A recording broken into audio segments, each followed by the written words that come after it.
Hey, what's going on? Welcome to the Doug Show. My name's Doug Cunnington, and today I'm going to talk about failures of 2024. I racked up several this year, so I'll share some of that. I was a little inspired to do this episode because earlier this week, just yesterday, in fact, I did a live stream about niche sites being dead. I hate those kind of headlines. Seems clickbaity. People always say that kind of thing. Affiliate marketing is dead. Niche sites are dead. Podcasting, YouTube, like whatever the thing is, people will throw in like, hey, this business model is dead. And well, the thing is that earlier this year, I've been doing a few of those sort of titles anyway, because it's like, hey, is this still a good idea to do this? And the fact is, if you've been following the show, you know that I, number one, stopped promoting my courses over around 18 months ago. I think it was April or July of 2023 was the last time I even offered it for sale, and then didn't sell it for over a year. I let the people that were in the course finish up, provided whatever support they needed. And then finally, a few months ago, I sunset the courses, removing access. There's a podcast episode about that where I talk about sunsetting the courses. And basically I said, hey, this is not a viable option. Some of the material within the course is not valid anymore. Time frames, strategies, tools, they're not valid anymore. The ideas are maybe okay, but the specifics are off. And in fact, there's still value in certain portions of the course because I talk about hiring freelancers, putting together content. There's some information about just general business and marketing practices that are indeed still relevant. And for anyone that asked, I actually gave them access to the videos, just a different format. And if someone wanted to still review some of the templates for hiring a freelancer, then they can go check it out. They still have access to all that stuff. But I decided to sunset the courses. And on Monday, so that would be December 16th, I got an email from the Authority Hacker affiliate marketing program and said they're discontinuing the program. They're going to pay out whatever they owed, but they're discontinuing the affiliate program because they're discontinuing their courses. So the full line of courses built on essentially content websites for the most part. So it's, SEO is the traffic source. Maybe there's a couple other traffic sources like YouTube or Pinterest. I actually never went through those courses, but basically the business model is done, right? It's not valid anymore. The way the SERPs show up, the algorithm updates, the helpful content update, the big part was like the traffic source. So there's still ways to monetize, right? If you know SEO, like you're probably going to be able to bounce into some other thing. But anyway, as I was, talking about this shift on the live stream, I had an idea of like, I've worked on a few things this year and things didn't work out like I thought. A lot of people don't tell these stories because it's not embarrassing, but it is not a success story, right? So people want to get inspired and hear success stories, and those could be really helpful. And indeed they are inspiring. That's what the audience typically wants. And there have been years when this business model worked really well. And basically I would interview people from all different walks of life, from different geographies, different skill sets, different education levels, all huge, wide range of people doing different things. And they were putting their own spin on it. And it was great. It was inspiring because a lot of times you could see yourself in whoever I was interviewing. So that's all great. But as time has gone on over the last couple of years, we're seeing less and less of that. In fact, we're seeing more stories of like, hey, I had a successful business and now it is crumbling before me and I don't know what to do. And the thing is, we had like a pretty long run. So, things changed slow and then fast. And it's sort of in an unrecoverable state such that, big company, I'm running a small little thing. I sold a handful of courses over the years. It was great. I enjoyed it. But like Authority Hacker was on a different level of sales and marketing, and their audience is huge. Their email list is huge, big Facebook groups, really great reputation across the industry. So anyway, the point is the fact that they're shutting it down is big. And I think there's been a lot more chatter. Like I did the live stream and sent it out to my email list within a few hours, essentially. So anyway, I'm going to talk about my failures a little bit. That'll be the first part. And then I'll just give you some general updates. Interesting thing with this episode, and you'll probably be able to notice a little bit more if you're watching it, but I'm recording this in the morning. It's about 10:45, and I'm going to record for a few minutes here, and then I'm going to go to the gym, and then I'm going to come back and do part 2, which is just the general other updates of what is going on. So keep that in mind. One quick note, I'm going to plug my budget coach. So they have hopped on as a sponsor, and I'm going to do a little read for them in a bit. And I appreciate them linking up. I actually did an interview with the founder, Zach Welchel. I think that's how we pronounce his name, Zach Welchel. And it's essentially a zero-based budgeting situation. So very simple.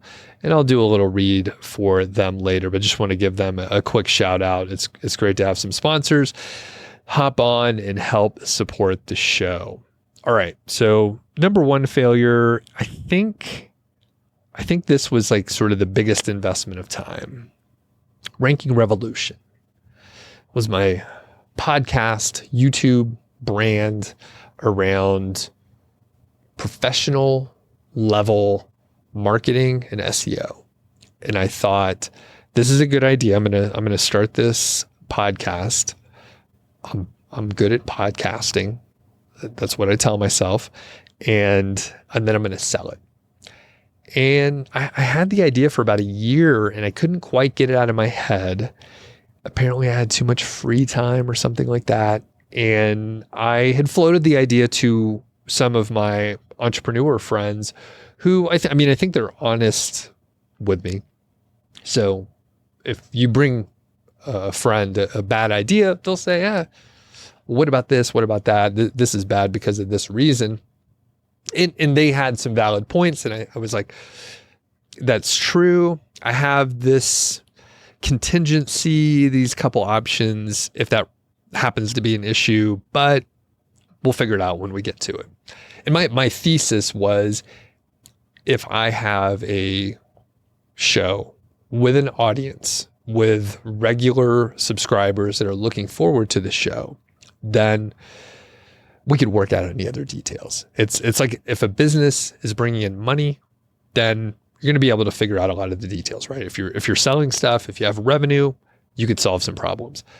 My thesis with the show, if there's an audience, that audience will be valuable because it will be SEO professionals, agency owners, maybe marketing directors at small to medium-sized companies that have a budget for marketing, for outreach and stuff like that. And basically it didn't work out. So I think the number one issue was the amount of effort and time that I put into it. So I'm in a different stage of my life and entrepreneurship journey than I was 10 years ago. I'm 45 now. So when I was 35, I was a little bit more, enthusiastic and active. And last night I went to bed at 9 and slept for like 9 hours. So, I'm looking forward to sleep these days. It's so rewarding. It's so rewarding. I'm in a much better mood if I get a lot of sleep. Whereas if I was like 25 or so and I was thinking, wow, I really want to outwork people, I would have put more time into it. So looking back now, I see I just didn't put nearly enough time. And that would be like, that's just table stakes to try to grow the show. And I thought I had an unfair advantage because I know the podcasting format. I have the equipment. I could do video as well. I also have a strong network within the SEO and marketing community. And I can get those interviews, even with a newer show, I can get those interviews and probably have a pretty good, interesting interview and then grow the show. So though I think that, those were good things, right? So I did have an unfair advantage with the podcasting expertise and the network. So with those two things, pretty good. The areas that I failed. So number one, while I do have a good network, I did not, and I don't typically go to SEO or marketing conferences. I think if I would have attended more, I could build even more connections and let people know, hey, I have a show that I want you to be on, and grow from there. Or, I wanted someone to buy it. My thought was, I could probably grow the show within like 6 months and have someone buy it and then just move on. I would give them all the old content, all the episodes. I would give them the systems. I set up the show on Transistor FM, which basically allows you to do dynamic ad insertion. So someone could put ads in the old catalog. So that was a bit of an issue with the network, but the biggest thing is like, I just wasn't letting people know about the show in an effective way. Maybe that would have looked more like, doing ads on other podcasts, being a guest on other podcasts, and that sort of thing. The good part is I recorded shows, and those shows still have valuable information, whether they're solo or if it was an interview. So I could publish them on the Doug Show. So it's totally fine. It wasn't a total waste, but at some point I realized I'm not getting the downloads that I expected. I think across YouTube and the audio version, probably only a couple hundred downloads or listens per episode. Some of them got more, depending on the topic, but just a few hundred, which is not bad. Honestly, if someone started a podcast out there and you get a couple hundred people listening, like that's not bad. That's not bad at all. So I decided to pull the plug on it, and I dragged my feet a little bit, and then I was like, sunk cost, just stop. So the show is still available. Luckily on YouTube, it's just available out there, but I did leave the audio version out there, and I just reduced the level of hosting that I have. So I can't put in dynamic ads now, but if anyone out there wants to buy the show, then they could upgrade the hosting again and insert dynamic ads. So anyway, I reduced cost. It's limping along. I could shut it down. There's a website out there. So I'm probably spending, if I had to think about it, it might be like $30 a month, because there's like hosting, there's the actual website hosting, and then there's probably one other thing that I'm paying for, the domain name. So if you think about that, it could be like $30 a month that I'm paying for it. So it could be on the chopping block. Maybe it's something where I'm like, hey, if somebody just wants to buy this thing, I will sell it. It's a good name, Ranking Revolution, I think. The other part, there's always external forces, right? So I can't blame that. But basically, with SEO being what it is today, and essentially my old content is mostly about content sites and niche sites and authority sites. People are not interested in that, because as I opened and as people were talking about, it's basically not a business model anymore. Someone actually commented on the live stream that I did, because I was like, hey, niche sites are like, don't waste your time. Do something else. Pick something else to work on. But someone wrote in, while it's a valid comment, it's kind of worthless. They said, oh, this person is still doing pretty good with their sites, and this other person. While that's true, they had big sites, and they're earning probably, 10% of what they were before. Like, it's not a valid argument. It's like, here's an expert that had a huge business, and now it's a smaller business, but they're still doing it. Well, that's not a very compelling argument to have a beginner start their side hustle in this area, where the only people left around were some of the biggest players, and they're just a shell of what they used to be. So while it's true, it's kind of like, who fucking cares? Like, that's worthless. I'm glad they left a comment though, but it's like, I'm not going to have a debate out there, but since I have my show, I can talk about that. So that was failure number 1, ranking revolution. Number 2, Podcast Accelerator. So I actually ran a Podcast Accelerator and I launched it the worst time ever at the end of December of 2023. I had 3 of my friends actually signed up, people that I know, people that were into podcasting, and they actually launched their show. All 3 of them launched their show. One guy, Mark's Money Mind, so he's publishing every week. I think maybe he missed one, but he's doing international travel. He's staying on the schedule. He's on it. Jason is out there with Digital Downshift, and he published a few episodes, but he's busy working, so he knew his schedule was going to be a little cyclical, and he would devote more time to it later. He does a great job. It reminds me of Seth Godin. He prepares a lot more ahead of time than I do, and his questions are well thought out if it's an interview, and he has a couple solo episodes too. And then Amberly Grant has Jump In Feet First, and she's an extremely busy woman with 2 young kids, a full-time job, and a bunch of other stuff going on. She's published a handful of episodes, but she also knew that her publishing schedule was going to be a little bit sporadic. So once she has more time, I think she will be publishing a lot more. And part of it is like, just get going, like just get a few episodes out and then keep going from there. So I'll link up so you can check out their shows. But basically, I had a few people sign up that I knew were highly interested in podcasting. I tried to relaunch because I was like, okay, I will relaunch this because people do ask me about podcasting all the time. And what happens if you give someone free advice is they don't take it and then you just waste your time. The bad part is I'm in a weird situation. So even in my sort of local friend group and community, it's part of the Mr. Money Mustache headquarters co-working space. So it's a co-working space. And occasionally someone will say, hey, Doug knows podcasting. Why don't you ask him about it?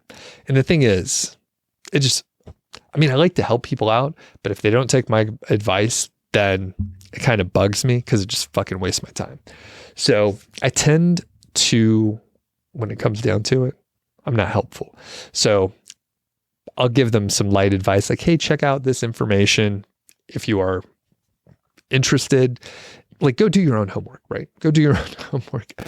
And what I ended up doing was just like pushing, I'm like, hey, here's a couple things, but really if you want to know more, like I have a course thing that you could take if you want to. And basically, I tried to relaunch this accelerator. I would let some local people know, but I launched it to my email list, which you might even be on, and sold 0.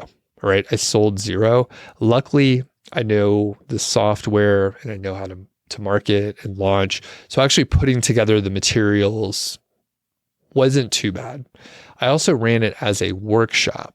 So it was a live workshop. I didn't record a bunch of stuff ahead of time. I did exactly what work I needed to, but no more than that. So I sent out a handful of emails. People are interested in podcasting. It's still a really like high growth industry. There's bigger people, bigger companies getting involved in podcasting. So podcasting is still growing a lot, but I sold 0. And the main issue, 99% sure, it's the wrong product market fit, right? So I have an audience of side hustlers, potential side hustlers, people that are interested in online business. There's a handful of people on the email list in the audience listening, watching now that run pretty big companies, right? Maybe they do e-commerce, maybe they run an agency. So there's a handful. It might only be 5 to 10% of the audience, but there's some high-level people that potentially would want to start a podcast for their agency as a lead generation mechanism. And basically, wrong product market fit.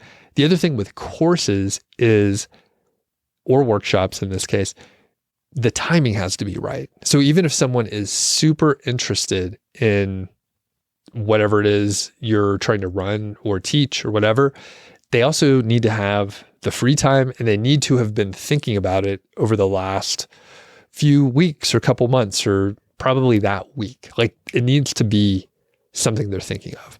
So if that isn't the case, then you're just not going to sell any. And I've shared this information before in a previous podcast months ago. And I actually talked to someone else that very week who's a well-established creator with a well-established brand and other stuff. They had a course that they launch every quarter, 6 months, I don't know. Anyway, they had the same experience. They tried to launch their course, and typically they would get a handful. I don't know how many, I'm going to make it up, but say they would get like 20 or 30 students that would enroll each time. They had 0 as well. And they were like, yeah, I haven't told anyone this, but I also had 0 enrolls. And it's just because our audiences were generally around this content site world. And potentially, like, if a content site was doing well, if this was a few years ago, I probably could have done a podcast accelerator, and people with successful courses, with successful niche sites would actually think, I want to add another marketing channel. I want to learn podcasting. I have a team of writers. I have a content manager. I have this thing running really well. I can actually just push some of that stuff aside and work on a podcast and be like an even bigger player, and have a YouTube channel associated with it too, and just be like a presence out there. So anyway, Podcast Accelerator, 0 sales. I nixed it. At this point, I was looking at my Kajabi, which that's my course platform. That was where I was hosting my email list, full funnel platform.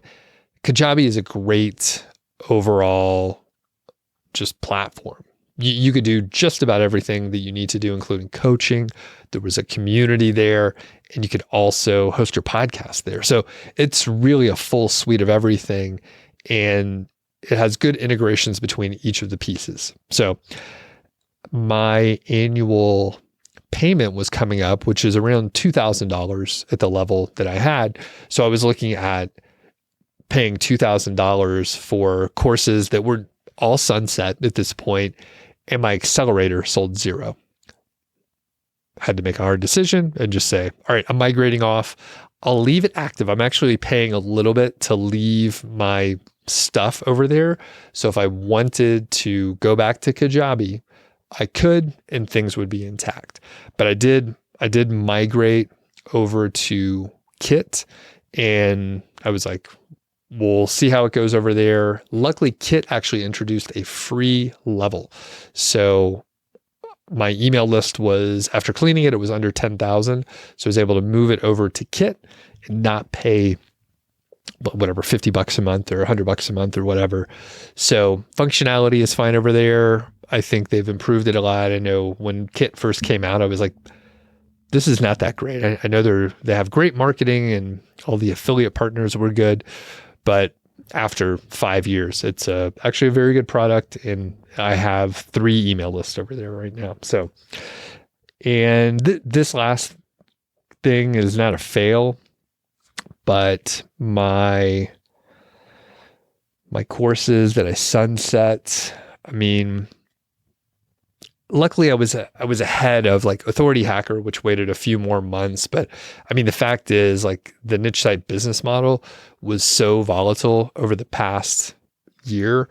It's crazy that anyone was still teaching it. So it's like, you see people kind of pivoting and stuff. And we're wrapping up this first segment here because I do need to go to the gym, but I'll leave you with this I think it's an interesting thought. Right now, we're in a spot where no one knows what the next big business model for side hustlers is going to be. There's some stuff going on. People are like, oh yeah, you do drop shipping, or it's like, hey, jump on this affiliate marketing on TikTok thing, which that might be a foundation of sand there, but there's other things you could do. I've been talking a lot about local newsletters. So it's like email plus the locality. So that's really hot. A lot of people are talking about it, a lot of interest, and it seems like it's an area where you have an unfair advantage in your own community. But the point is, it's leveled the playing field for now. And there's no like clearly defined thing to do. So when I got into niche sites, it was 2013. It was just after Panda, I think, came out. So there was a lot of churn. Some people were getting out of the industry, and people tweaked what they were doing a little bit. There were more keyword research tools coming out. And right now, we're in a spot where like no one knows what's going to be working. It's not defined. There's not people teaching it out there in a mature way where it's like, we know this is the framework that works. There might be people out there talking about whatever the next big thing might be, but there's not the same sort of blueprint out there, or at least like not in my ecosystem. So there might be people out there shouting like, well, there is this person talking about local newsletters and they have a bunch of courses on it and all that stuff already. And I'm sure those are out there, but it's just not in my world. And it'll take a little while, like for things to sort of spread out. And, you know, the one that is probably going to be, you know, even more saturated, people have been talking about it for like a couple of years, Amazon influencer program. So it's getting more and more saturated. People are talking about it more and more. I still haven't signed up. I don't care. I'm not going to, I don't think I'm going to do it. It sounds interesting, but if I would have started a year and a half ago when I was starting to hear more and more about it, I think it could be, you know, a pretty viable thing. But like a lot of this stuff, if you don't get in early, there's like a wave where more people get in and then it really jumps and then the effectiveness goes down. It's just kind of what happens. So right now, I think there's like big opportunities, and I've been listening to Scott Galloway's couple podcasts, not all of them, but one thing that he mentioned in a recent episode was whenever he started a business, he started many businesses. And whenever he started a business during like a recession or a downturn, those are the ones that were successful.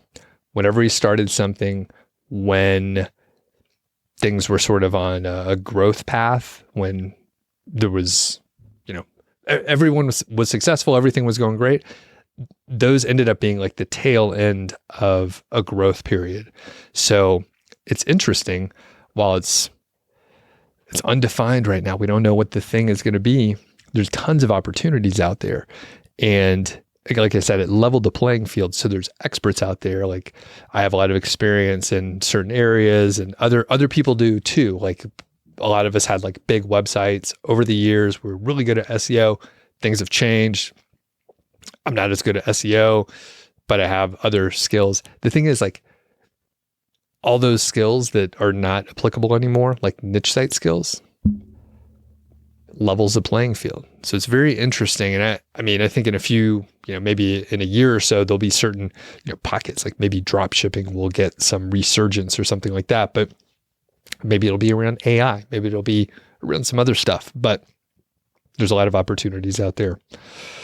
All right, I'm going to head to the gym. And when I get back, we'll talk about some other updates of the year, maybe what's coming up next year, which means I'll have to think of a few things, but I'll be back in a little while, maybe a little bit sweatier. Thanks to my budget coach for sponsoring this episode. Do you make good money, but you still can't seem to get ahead? In theory, you make more than enough to support yourself, but you don't have anything to put towards your savings at the end of the month. And the thing is, I can relate to that very much. I know when I first started working, I didn't have a budget that I followed. I just spent money, and sometimes I would overspend, and I wasn't saving like I should. Now, if I had my budget coach, I would be in a different position. Now, the thing is, you should try my budget coach. It is the first budgeting app that connects you to a real life coach from day one.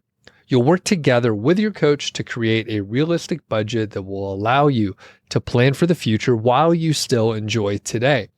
You work hard for your money, but just like earning money takes effort, so does spending. And now you'll have a coach to help you work through this so that you can save at the end of the day as well. Since My Budget Coach is online and an app on your phone, you could budget on the go and you could sync transactions with your bank account. My Budget Coach uses a zero-based budget model, which is like a digital envelope system. So it's super easy to follow and it's perfect for people with consistent salaries, or if you're an entrepreneur, you might have fluctuating salaries. So it works for that too. And the built-in coaching feature ensures that you can get through any tough spots along the way. You can message your coach at any time or set up one-on-one calls as you need them. With My Budget Coach, you could finally get ahead and work towards your financial goals, whether that's paying off debt or saving for the future. You can start your free trial at mybudgetcoach.com. Again, thanks to My Budget Coach. And if you want to check out the interview with the founder, you can check back a couple episodes ago. His name is Zach Welchel, and we had a great conversation. Really cool to hear his overall story and why he created My Budget Coach. All right, I'm back from the gym. I had a nice little workout, and it was pretty fun. Working out is something I do probably like, if I'm honest, maybe it's 4 to 7 times a week, but it's more often than not. It is almost every day I go to the gym, and sometimes it's a light workout. Like you really shouldn't overwork yourself and like work out too often. And I've changed some things up over the last year or so. And you may remember, it's kind of, I've been doing this podcast long enough where like things have shifted in my daily habits. So I used to intermittent fast all the time. I think when I discovered like the entrepreneurship and side hustle podcast, Tim Ferriss kind of stuff and smart passive income, like people talked a lot more about intermittent fasting, and it was sort of a, not a fad, but it was more popular. So I did that, and I was like, okay, my mind is sharper, and there's some benefits for, not eating a crappy breakfast in the morning, which is what I used to eat, like toaster strudel or whatever when I was a kid, and cereal and then a lot of other stuff. It's just like pure sugar. Pancakes, cake is in the name. Put sugary syrup all over it. It's just like straight up carbs. So anyway, I've changed some stuff because I was intermittent fasting for years, and I probably wasn't quite eating enough. But the thing I would do, well, I would watch these YouTubers, and they're like, if you work out fasted, you get these great benefits and all that. So at intermittent fast, I would go to the gym, basically fucking starving. I would go to the gym, and I would be so hungry, and I would try to work out. And I would just be so weak. I wasn't working out very well. And like I said, I would hear YouTubers and other like experts talk about like doing cardio while you're fasted, lifting weights while you're fasted, like all these benefits of like being fasted. And it wasn't working out for me. I was working out harder, but I was basically just like making no progress. And I was hungry when I was trying to work out. So anyway, started listening to this show called Mind Pump a little bit more, and it's good. I've grown a little tired of it, to be honest with you. I think they put out like 3 shows a week. I like the banter. There's 4 guys on there. They have a good, entertaining show where it's just like you're a fly on the wall. And I learned a lot from them as far as diet. I think that may be the biggest thing, like diet, and maybe like don't work out too much. So I was working out too hard. I was overworking myself, and I wasn't letting myself recover, and I was underfeeding myself. So it's like under consuming calories. So anyway, this year I started eating a lot more protein. So probably more protein than I need, but it's good for me. I feel very good about it.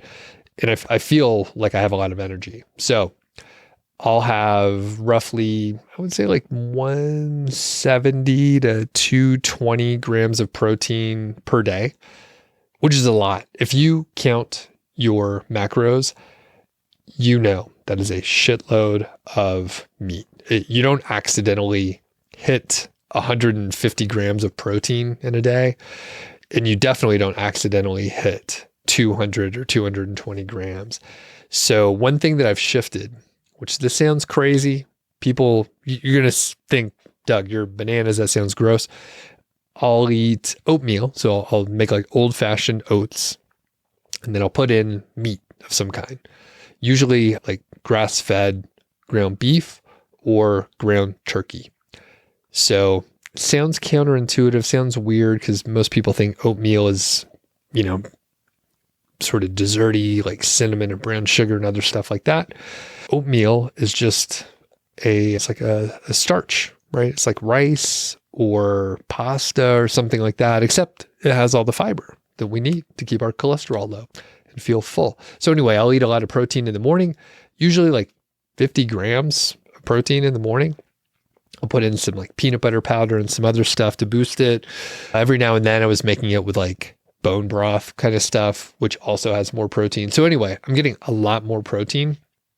And when I go to work out, I will make sure I have some food beforehand so I don't feel so weak.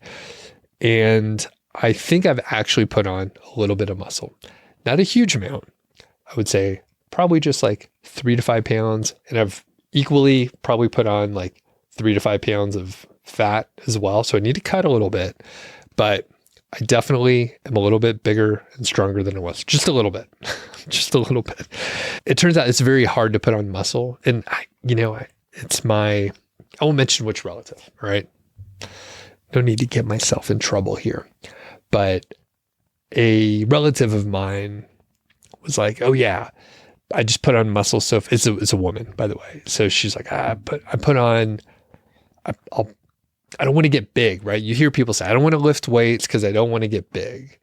And I would hear people say that and they're like, oh yeah, started lifting weights and I got huge. It's like bullshit. It is so fucking hard to put on muscle. And the fact is, like, as we're getting older, your muscle just kind of, it withers away. It goes away. If you don't use your muscle, your body will, it withers away. I don't know where it goes. It turns into fat. But basically, like, muscle takes a lot of calories. Your body wants to be efficient. So if you're not using your muscle, then it's just going to go away. And the thing is, for women especially, like, to do weight training and put on muscle, it's really good for your bones, right? It's something that you have to stay ahead on. So the other thing that it occurred to me in the last few weeks, which seems obvious, people talk about how, your metabolism, it slows down when you get older. The reason why your metabolism slows down when you get older is because you don't have as much muscle. And your normal calories that you need per day, it goes down. But if you keep eating the same amount, then you're going to run into trouble and put on that weight. So the thing is, if you're putting on muscle, or if you're maintaining, or you're getting stronger or whatever, which is why I'm trying to lift weights, then your metabolism is going to be in a great place. And that's what I want. I really just want my metabolism to be like robust and flexible and healthy enough so that when I go on vacation, or at the time that I'm recording this, it's around the holidays, I just want to be able to eat whatever I want, as much as I want, for those small segments of time. Most of the time, I need to be eating fairly healthy, whole foods, some kind of meat, some kind of veggie, maybe a little starch, but not too much. And like I said, I feel so much better. I have way more energy. I'm working out harder than I have been, and it feels good. It feels really good. So that's a positive thing overall, of course, a positive thing. And one thing that I did over this past year was, while I was trying to put on more muscle, I really cut back on the cardio that I used to do. And that, again, is something that the Mind Pump guys mention a lot. It's a podcast, YouTube channel, that sort of thing. So people can check it out. And they talk about sending your body like sort of signals on like what you want it to do. So if you're eating a surplus of calories, high protein, and you're lifting weights, you're telling your body, put on muscle. You need muscle. If you're doing cardio or like endurance training, where you're like training for a marathon or whatever, you're telling your body to be efficient. You don't need as much muscle. You need to use, the fat stores in your body. You need to process carbs and be efficient so that you can run long distances for long periods of time. So over the summer, I wanted to hike, which is cardio, right? So I slowed down a little bit on the weight training and I did more cardio. And I hiked, I think I said 2 14ers this year. So Quandary near Breckenridge and Mount Elbert near Leadville, which is the highest point in Colorado. So those were 2 good hikes. And I did step back a little bit from the weight training and did a little bit more cardio. So I think I might do a seasonal thing that should work pretty well for me. In other news, I have another podcast. It's called Mile High Fi. And I've been doing that for, I think like 4 years now, 3 or 4 years. And my good friend, Carl Jensen, he was the co-host. He's been retired for 7 years now. Is that right? 7 years? And we started this show in 2021. So this is the 3rd year, I guess. Was it 2021? I think that's right. Anyway, we had a great time. For a little while, we did 2 shows per week. Then we decided to do 1 show per week, which was smart because we had some scheduling trouble.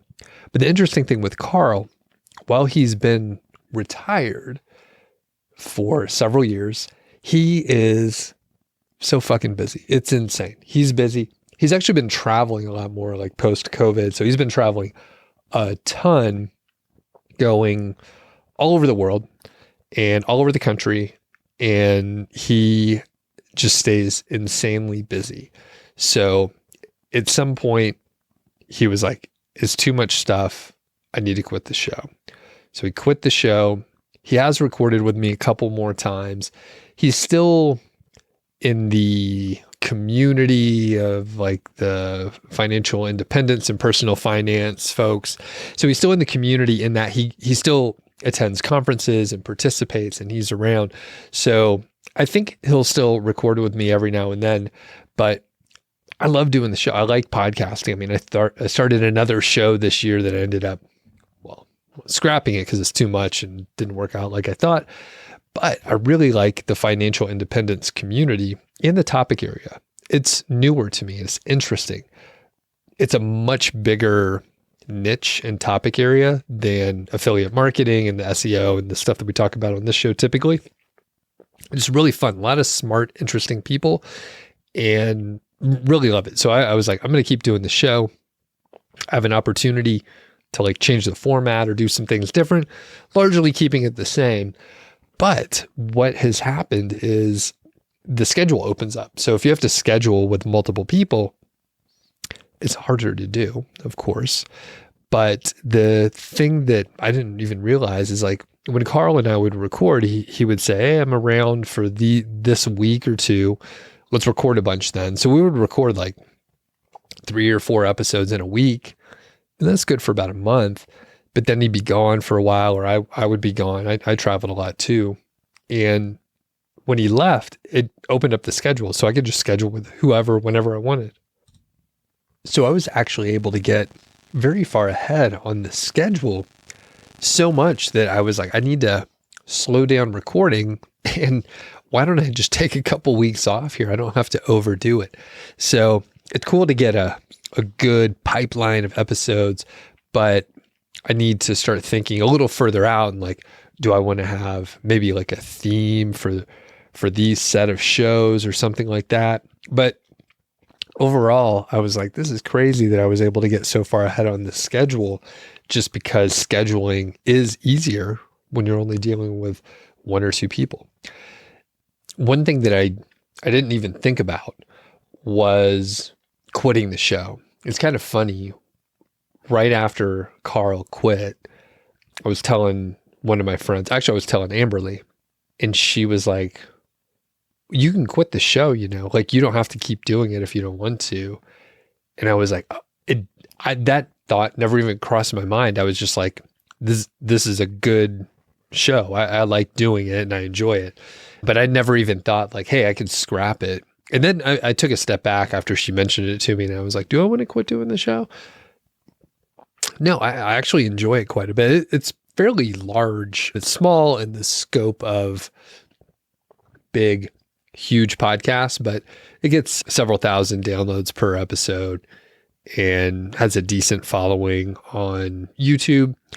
And the interesting thing is like when I do go to conferences and other places, like I can tell that a lot of people, they do listen to the show.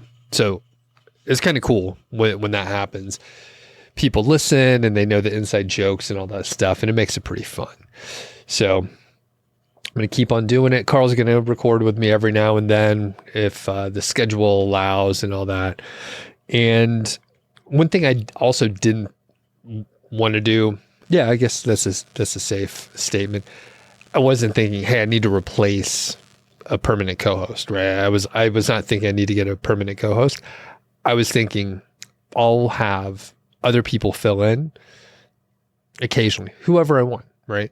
And actually, one thing I need to follow up on, one thing I failed at, but one thing I need to follow up on is like when I went to FinCon, I talked to some of my friends who actually do have some of the biggest podcasts in the space. Like these are like top 100, top 150 or so of business podcasts in Apple Podcast. Not the subcategory or anything like that where it's like down here. These are huge. They get many tens of thousands of downloads per episode. But they were like, yeah, I would want to be on your show. And I asked them, I was like, I would want you to come on the show, but you seem like you're very busy, and I don't want to make you feel like you have to come on my show. But they were like, no, we would want to come on your show. Like it's great. Like we like talking to you. So I need to follow up with a couple of those people.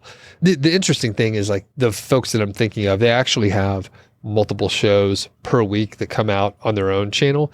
So it wouldn't necessarily like grow my show that much. I don't think it would. It might, but I don't think it would.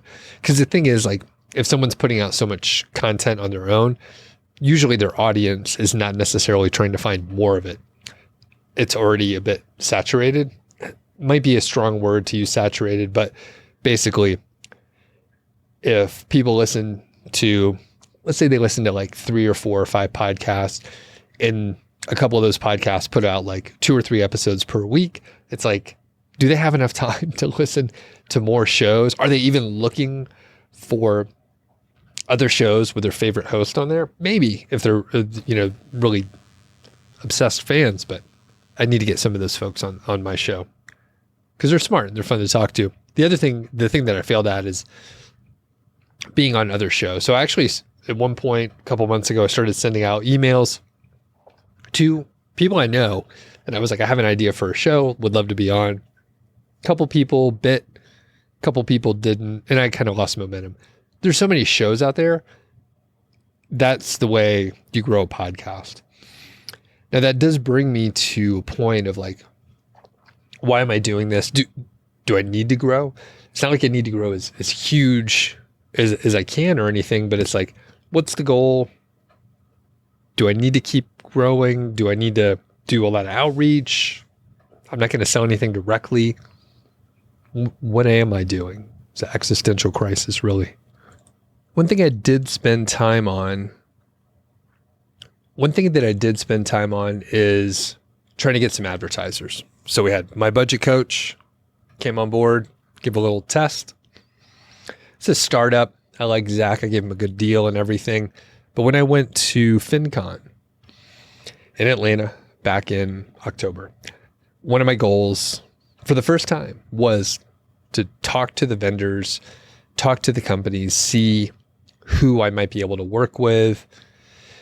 The overall, the finance industry has a lot of money. The other thing is like, advertisers were very active, say in the 2019 to 2022 range or so. Money was free flowing then. There was a lot more. Interest rates were lower. It was a different time. People were getting stimulus checks from the pandemic time frame and all that. And maybe it was 2020 to 2021. And then 2022, like things sort of contracted. Companies went out of business. Advertising dollars weren't there as much, but they're sort of back. Like I was looking at some industry information, and advertisers were trying to get in front of audiences. Podcasts are bigger than ever. They played a role in the recent election. I mean, it's a big deal. And I was like, I need to like get out there. I want to try to do it on my own versus like working with an agency. And I talked to a couple friends who do work with agencies, or they're on a network of some kind, and they have much bigger shows than me, by the way, much bigger shows. But they said, it's pretty easy. Like ad opportunities come up. I decide if I want to do it or not, and then we do it or not. Like that's the thing. They pay like 30% though. So it's kind of a lot. And I'm not trying to get rich with ads or anything like that. Again, it's a modest show. I like the casual nature of it. But the thing is, 30% is a lot. And if I could just work with people directly without having to go through the agency, and I could like have a direct contact with like Zach, and we could talk about what we want to do, that's easier for me. It's easier for me to do. And there's trade-offs, right? Because there might be some back and forth or something like that. But if the people get what I'm trying to do, and they see I'm not, there's not a lot of overhead. It's like me shooting this stuff. Callie edits it. Thank you, Callie, for editing these. And then we publish it like that. It's pretty straightforward. So pretty lean. And when the people get that, it's like, okay, like I'm not trying to like rake anyone over the coals or anything like that. But the point is, I talked to a lot of companies. I think I did an okay job with the companies that aligned pretty well. There was one company, I won't mention who it is, but I thought we had some mutual contacts. I thought it might work out pretty well.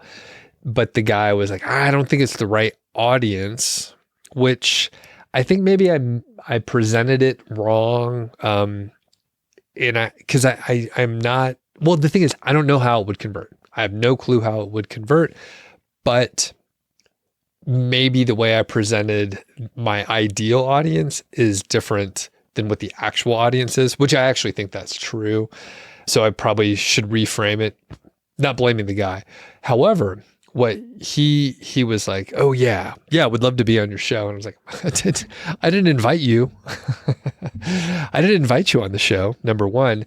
But he was like, oh yeah, I'll come up with something and we can talk about it. I know you guys are always looking for a guest. And I was like, no, I'm not looking for guests. I get like so many pitches for people to be on my show, and come up with a good story and let me know. And then maybe, I think he had already said like, I don't know if you get the right show, with Mile High Fi. And so I was like, yeah, I don't know if you're good as a guest, because like you need to come up with some good stories or something, because I am not compelled now. But now that I'm talking through it, maybe it is my fault for stating like sort of the topics that we talk about, not necessarily the audience. But overall, had a couple successful things come through, and it goes to show, like, if you do go to conferences, if you meet people in person, of course, if some company pays for a booth at a pretty big conference, they have a budget for marketing. They have to pay a decent chunk to get the booth itself. And then, one of the deals that worked out with LLC Attorney, quick plug for them. This is a free plug for them. They wanted to start running some ads. So they're sponsoring a couple YouTube videos. And They've been super flexible. They have been good to work with. I'm actually working, I guess, directly with the person that was heading up the ad stuff. And it was her sort of baby. And she's asked for a certain amount of, not control, but she's like, yeah, I do want to take a look at the script and stuff. And I want to see the video before you publish it, which is totally fine with me. I mean, I've done generally like plain vanilla kind of stuff. I'm following a very not scripted, but it's straight ahead. I'm not saying anything weird. These are good videos, good content, good titles, all that stuff. So she's like, oh yeah, this looks great. Like, let's run with it. And it's been, yeah, overall good to work with her. But again, like I said, like she could tell like I'm an individual creator. I don't have a huge team. It's just me doing some videos, doing some podcasts and stuff like that. But quick plug, you can like form a business, form an LLC, LLCattorney.com. And the cost for you, $0, right? You can get a free, like they'll waive their fee. You still have to pay the state fee. And I think there's a coupon code or something. So we'll make sure to include it here, but check the description and you can form an LLC. All right. So that was the other thing, just ads, just adding some ads back into it. And I think people don't mind too much. I try to do a pretty good job with not having too many ads, number one, but also sort of integrating the content with the ads. And I've done, more ads in the past, like they've come and they've gone, and sometimes there's ads, sometimes there's not. I try to make it different frequently. I like to make it novel and have some variety in there. And I think that helps so people will listen to the ads. So for Mile High Fi, I usually like integrate the segment in with the advertiser. And the thing is, we don't have too many. I mean, I just have one advertiser over there, Ghost Bed, and they've been great to work with as well. The marketing contact that I have, he's a listener of the show, so he wanted to support the show, and it's worked out really well. If I had more advertisers, I probably would put them more in the beginning or put them in a block. I do appreciate it when the ads are more in a block and you could sort of skip them if you want to. However, that said, I'm listening to more in different podcasts than I used to, especially in the last year. They do have ads in the middle of them, and they have ads way more frequently. So it's more like a radio show. And there's a lot more, there's just like a lot more time spent on the ads. And I'm thinking some of my friends have a show. It's a pretty big one. It's on iHeartRadio. And I think they used to have like a 30-second ad spot in the beginning, the pre-roll. I think now they have like 2 minutes or so. And some other shows that I listen to, they'll do a little intro, and then it'll go into like an 8-minute segment of ads. And I'll usually skip those because those are often the same. It's not integrated at all. So it is I don't want to have like too many ads. I just need enough for me to like cover the expenses of producing the shows. And then maybe a little bit more to get me to show up and try to do a good job. So like I said, I'm not trying to get rich with it, but I mean, podcasting's great. Like it scales really well. I enjoy the format. For the Doug Show, I don't mind doing a solo episode every now and then. I'm probably going to get some more, interviews lined up. There has been a request for more SaaS founders and operators, so I may seek that out. I have a couple people on the email list, couple friends that are founders, and I have them on the short list to hopefully be on before too long. So anyway, that is what we have. Oh, and a quick request. If you've hung on this long, if you haven't reviewed the Doug Show podcast, especially on Apple Podcast or Spotify, it would be awesome if you went over, left a little review, type something in. And I think that helps out a little bit. People like to see those. It's good to get them frequently. I don't know if that helps algorithmically, but it helps me out. So anyway, I think that's it for today. Make sure you check out my budget coach. Link in the description. You can get a free trial rolling over there. And I'll catch you on the next episode.